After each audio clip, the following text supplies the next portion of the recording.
Ayushman card नहीं रही friends गोटे गुरुत्वपूर्ण अपडेट। तो देखते फ्रेंड्स जो मान आयुष्मान कार्ड बर्तमान सुधा पाए ना आसी ना तो सही मैंने कौन करेंगे ना निकटस्थ जनसेवा केन्द्र बा सीसी सेंटर को जाई आपण मानक आधार कार्ड ने आपण इक्यूएससी करदे आयुष्मान कार्ड रे एवं आपण मानक आयुष्मान कार्ड टी आपण घर को आसी जीव।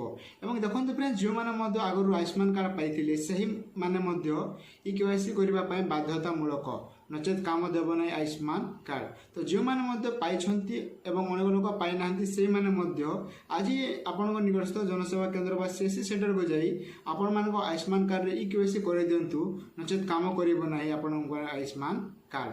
तो देखते फ्रेंड्स आगर कौन होना अनेक लोक आयुष्मान कार्ड को डेलीवर कर दी जाइए किंतु इक्यूएससी जदि आपण मैंने इक्यूएससी करेंगे ना तेरे कटिज आपण मानक आयुष्मान कार्ड किछु काम आसब ना। तो जो मानक आयुष्मान कार्ड आसी ना से मैंने इक्यूएससी कर नि। तो यह फ्रेंड्स आज जो गुरुत्वपूर्ण अपडेट। धन्यवाद।